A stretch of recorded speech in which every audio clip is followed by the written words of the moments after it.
ବାତ ପିତ୍ତ ଓ କଫରୁ ସୃଷ୍ଟି ଆମ ଦେହ ପ୍ରତ୍ୟେକ ଋତୁ ପରିବର୍ତ୍ତନରେ ଆମର ଦେହର ସ୍ୱାସ୍ଥ୍ୟ ପରିବର୍ତ୍ତନ ହୋଇଥାଏ।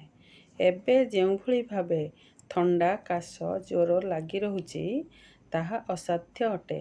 ଯାହାକୁ ଥଣ୍ଡା ଥରେ ହେଉଛି ଛାଡ଼ିବାକୁ ନାଁ ଧରୁନାହିଁ। ଲଗାତାର କାଶ ହେବା, ଗଳା ଲାଲ ପଡ଼ିବା, କାଟିବା, ଛୋଟ ଛୋଟ ଫୋଟକା ବାହାରି ଯନ୍ତ୍ରଣା ବହୁ କଷ୍ଟଦାୟକ ହୋଇପଡ଼ିଛି। ଗଳାର ସ୍ୱର ଶବ୍ଦ ମଧ୍ୟ ଅଲଗା ଶୁଭୁଛି। ଏହି ସବୁରୁ ରକ୍ଷା ପାଇବା ପାଇଁ ଏହା ଏକ ଅମୃତ ତୁଲ୍ୟ କାମ କରିବ। 5-6 ଦିନ ସକାଳେ ଓ ସନ୍ଧ୍ୟାରେ ଖାଲି ପେଟରେ 1 କପ୍ କରି ତାହା ମୁଁ ଭିଡ଼ିଓରେ ଦେଖେଇଛି। 3-4 ବର୍ଷ ପିଲାଠାରୁ ବୃଦ୍ଧ ପର୍ଯ୍ୟନ୍ତ ସମସ୍ତଙ୍କୁ ଉପକାର ମିଳିଥାଏ। ନିଶ୍ଚିତ ଏହା ଏକ ବହୁ ପ୍ରାଚୀନ କାଳର ଆୟୁର୍ବେଦ ଶାସ୍ତ୍ର କହେ। ତୁଳସୀ ଆଣ୍ଟି ଅକ୍ସିଡେଣ୍ଟ, ଆଣ୍ଟିବ୍ୟାକ୍ଟେରିଆ ଓ କଫନାଶନ ଅଟେ।